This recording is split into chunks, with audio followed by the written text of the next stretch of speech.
निश्चित दुबे। आप देख रहे हैं कैपिटल टीवी। प्रयागराज की बाग बेली में शंकराचार्य स्वामी अभिमुक्तेश्वर आनंद सरस्वती के साथ हुए विवाद ने पूरे उत्तर प्रदेश और देश की राजनीति को गरमा दिया है। मौनी अमावस्या के दिन संगम स्नान के दौरान पुलिस द्वारा उनके रथ को रोके जाने, शिष्यों के साथ कथित बदसलूकी और बैरिकेड तोड़ने के आरोपों ने मामला शुरू किया और इसके बाद मेला प्रशासन ने उन्हें शंकराचार्य पद के इस्तेमाल पर नोटिस जारी कर दिया। सुप्रीम कोर्ट के संदर्भ में अगर देखा जाए तो पटाभिषेक न होने का हवाला दिया। अब तक दूसरा नोटिस जारी हो चुका है, जिसमें मेले में प्रवेश पर भी आजीवन प्रतिबंध की चेतावनी तक दे दी गई है। चारों तरफ राजनीति सुलगा हुआ नजर आ रहा है। शंकराचार्य ने धरना जारी रखा है, अनशन किया है और वसंत पंचमी स्नान तक नहीं करने की घोषणा कर दी। हालांकि उन्होंने किया भी नहीं। उन्होंने योगी सरकार को कानूनी नोटिस भेज करके 24 घंटे में पुराना नोटिस वापस लेने की मांग की, अन्यथा अवमानना और मानहानि केस की चेतावनी तक दे दी है। उन्होंने श्री कृष्ण जन्मभूमि केस के मुख्य याचिकाकर्ता दिनेश फलाहारी महाराज ने पहले महाकुंभ में भी खून से पत्र लिख करके शंकराचार्य को बाहर करने की मांग की थी, लेकिन इस बार का पत्र शंकराचार्य को सम्मान देने और स्नान कराने की अपील करता है। वे लिखते हैं कि शंकराचार्य हिंदुओं के भगवान हैं, पीएम मोदी भी उनके पैर छूते हैं और योगी खुद सनातनी महंत है। गंगा स्नान रोकने पर गौ हत्या का पाप लगेगा। अधिकारी माफी मांग लें तो सोशल मीडिया पर सनातनियों की नाराजगी दूर हो सकती है। यह पत्र राजनीतिक दबाव बढ़ाने का प्रयास है। योगी सरकार की कार्रवाई सुरक्षा या अपमान। योगी आदित्यनाथ सरकार ने इस मामले को प्रशासनिक और सुरक्षा का मुद्दा बताया है। मेला प्रशासन का कहना है कि शंकराचार्य के पास पूर्व अनुमति नहीं थी। 200-300 शिष्यों के साथ भीड़ में जबरन घुसने से आम श्रद्धालुओं को खतरा हुआ। मौनी अमावस्या पर तकरीबन 4.5 करोड़ से ज्यादा लोग थे और इसलिए वीआईपी प्रोटोकॉल नहीं चला।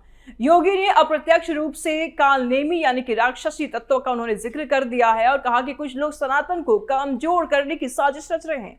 वहीं दूसरी तरफ डिप्टी सीएम केशव प्रसाद मौर्य ने शंकराचार्य के चरण स्पर्श कर विवाद खत्म करने की अपील की और जांच का वादा किया और साथ ही साथ सरकार की छवि सनातनी महंत वाली है। गोरक्षा, राम मंदिर, काशी विश्वनाथ कॉरिडोर, लेकिन इस घटना से कुछ संतों में नाराजगी भी देखी जा रही है। अखाड़ा परिषद ने योगी का समर्थन किया है, कहा कि माघ मेले में शाही स्नान नहीं होता। अन्य शंकराचार्य जैसे कि रामभद्राचार्य ने अभिमुक्तेश्वर आनंद पर अन्याय का आरोप लगाया, जबकि द्वारका शंकराचार्य ने सरकार को ही घेर दिया। यानी कि पूरे इस मामले में घमासान मचा हुआ है। शंकराचार्य के मामले पर राजनीति रोटी। कुछ संतों ने एनएसए लगाने तक की मांग की है। योगी के लिए ये चुनौती है। हिंदू वोट बैंक को एकजुट रखना, लेकिन कानून व्यवस्था भी बनाए रखना महत्वपूर्ण है। 2024 लोकसभा में यूपी में बीजेपी का प्रदर्शन गिरा था। 80 से 33 सीटों पर बीजेपी सिमट कर आई गई थी। अब 2027 विधानसभा चुनाव सर पर है और इससे पहले कोई धार्मिक रिफ्ट नुकसानदेह हो सकता है। इसीलिए सरकार बड़ी सोच समझ करके कदम बढ़ा रही है और इस पूरे मामले को एक सुरक्षा की नजरिया से जरूर देख रही है। इंडिया गठबंधन का हिंदू प्रेम अवसरवादी। सबसे चौंकाने वाली बात यह है कि इंडिया गठबंधन का अचानक हिंदू प्रेम जाग गया। इंडिया गठबंधन कांग्रेस सपा ने इस मुद्दे को जबरदस्त तरीके से उठाया है। अखिलेश यादव ने कहा कि संतों का अपमान किया जा रहा है। बीजेपी की संस्कृति हमेशा से रही है। प्रमाण पत्र मांगना सनातन का अपमान है। कांग्रेस से अजय राय ने शंकराचार्य से मुलाकात की। सपा से माता प्रसाद पांडे कैंप गए, उन्होंने मुलाकात की। कांग्रेस ने इसे सनातन विरोधी करार दे दिया। लेकिन यह सब कुछ अचानक बदलाव क्यों? सवाल यहीं पर उठ जाता है कि आखिर इंडिया गठबंधन को क्यों हिंदू और सनातन याद आने लगा। 2024 चुनाव में सपा ने यूपी में 37 सीटें जीती, कांग्रेस ने 6। बीजेपी को बड़ा झटका लग गया। अब वे सॉफ्ट हिंदुत्व खेल रहे हैं। पहले राम मंदिर प्राण प्रतिष्ठा को राजनीति बताया, कुछ शंकराचार्यों ने बायकॉट भी कर दिया। अभिमुक्तेश्वर आनंद भी नहीं गए। कांग्रेस ने सीएए किसान आंदोलन में अल्पसंख्यक पक्ष लिया, लेकिन हिंदू मंदिर विध्वंस, जिसमें वाराणसी कॉरिडोर भी शामिल है, बांग्लादेश में हिंदू उत्पीड़न पर चुप्पी साध ली। अब शंकराचार्य के अपमान पर बोलने लगे। ये बीजेपी के कोर हिंदू वोटर को चुराने की कोशिश नहीं है तो क्या है? राजनीति साफ है। बीजेपी हिंदुओं की हिंदुत्व की छवि बचाने के लिए सुरक्षा पहले का तर्क दे रही है, लेकिन संतों के बीच दरार से बचना भी चाहती है। इंडिया गठबंधन बीजेपी को सनातन विरोधी दिखाकर हिंदू वोटर में सिंध लगाना चाहती है। अखिलेश पहले मुस्लिम यादव इमेज से जूझ रहे थे, अब संतों का साथ लेकर के ब्रॉड अपील कर रहे हैं। फलाहारी बाबा जैसे संत बीजेपी के पक्ष में खून से पत्र लिख करके पहले अभिमुक्तेश्वर आनंद को बाहर करने की मांग की। योगी को मजबूत बनाते हैं, लेकिन अब अपील करके संत सरकार में सामंजस्य चाहते हैं। जरा समझिए कि यहाँ हो क्या रहा है। यहाँ राजनीति के मतलब पॉलिटिकल पार्टीज तो राजनीति कर ही रही है, लेकिन यहाँ पर साधु संतों में भी राजनीति नजर आ रही है। विपक्ष की राजनीति विभाजनकारी। विपक्ष ने इस पूरे मामले को कुछ इस तरह मोड़ दिया है कि जैसे लगे कि हिंदू खतरे में है। यह विवाद सिर्फ स्नान का नहीं, बल्कि कौन सनातन का असली रक्षक है इस मुद्दे का बन गया है। जबकि मामला सिर्फ इतना था कि कुछ दूर पैदल चलकर ही तो स्नान करना था।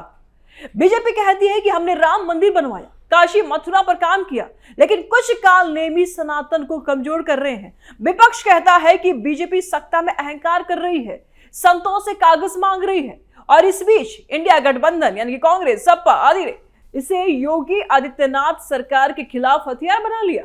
लेकिन सवाल यह उठता है कि जो विपक्ष आज सनातन अपमान का रोना रो रहा है, वह अतीत में हिंदू विरोधी घटनाओं पर चुप क्यों रहा? मुस्लिम हितों पर बोलने वाले आज अचानक हिंदू कार्ड क्यों खेल रहे हैं? विपक्ष कैसे इस मुद्दे को चुनावी हथियार बना रहा है? इंडिया गठबंधन ने शंकराचार्य विवाद को सनातन धर्म के अपमान का नाम देकर योगी सरकार पर हमला बोला है। सपा प्रमुख अखिलेश यादव ने कहा कि बीजेपी की हिंदुत्व की प्रेम नकली है, मुख्यमंत्री को शंकराचार्य से माफी मांगनी चाहिए। यह रणनीति चुनावी लाभ के लिए है। बीजेपी को सनातन विरोधी दिखाकर वे खुद को असली हिंदू रक्षक बता रहे हैं। अखिलेश जो पहले मुस्लिम यादव गठजोड़ पर निर्भर थे, अब वो संतों से मिलकर के सॉफ्ट हिंदुत्व खेल रहे हैं। कांग्रेस जो राम मंदिर प्राण प्रतिष्ठा को राजनीतिक बता चुके हैं, अब शंकराचार्य के अपमान पर चीख रही है। यह अवसरवाद नहीं है तो क्या है? यह अवसरवाद नहीं है तो क्या है? यह विवाद को बढ़ा करके हिंदू असंतोष भुनाना अवसरवाद नहीं तो क्या है? जबकि योगी सरकार इसे सुरक्षा मुद्दा बता रही है। विपक्ष जानता है कि यूपी में हिंदू वोट 80% है और निर्णायक है, इसलिए धार्मिक अपमान का नैरेटिव बना करके बीजेपी के हिंदुत्व छवि पर चोट कर रहे हैं। हिंदू विरोधी घटनाओं पर विपक्ष की चुप्पी देखी जाती है और इनको अपना वोट, कोर वोटर का नाराजगी का डर लग रहा है और हमेशा लगा रहता है। इनका यह पैटर्न साफ है। विपक्ष की यह हिंदू प्रेम नहीं है, लेकिन हिंदू विरोधी घटनाओं पर उनकी जो चुप्पी है वो काफी पुरानी है। वे मुस्लिम हितों पर हमेशा बोलते हैं, सीएए विरोध पर उन्होंने बोला, किसान आंदोलन पर उन्होंने बोला, मॉब लिंचिंग पर उन्होंने बोला, लेकिन हिंदुओं पर अत्याचार पर हमेशा मौन रहते हैं। आज इनको सनातन याद आ रहा है।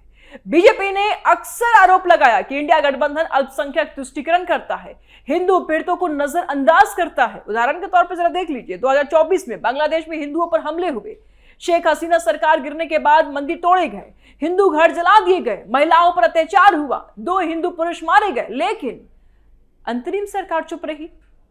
इंडिया गठबंधन के नेताओं में राहुल गांधी, अखिलेश ने कोई बयान नहीं दिया।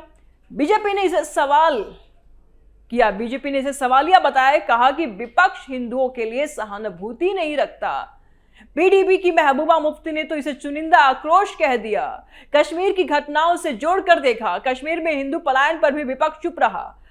हजारों कश्मीरी पंडित मारे गए, घर छोड़ने पर भी मजबूर हुए, लेकिन कांग्रेस तब सत्ता में थी, तब आतंकवाद कहकर टाल दिया। और आज भी कश्मीर में हिंदू अल्पसंख्यक पर हमले होते हैं। 2023 में इस्लामी समूहों ने गैर मुस्लिमों को निशाना बनाया, लेकिन विपक्ष मानवाधिकार की बात अल्पसंख्यकों जिसमें मुस्लिम के लिए करते हैं, ये बात हमेशा इंडिया गठबंधन करती रही।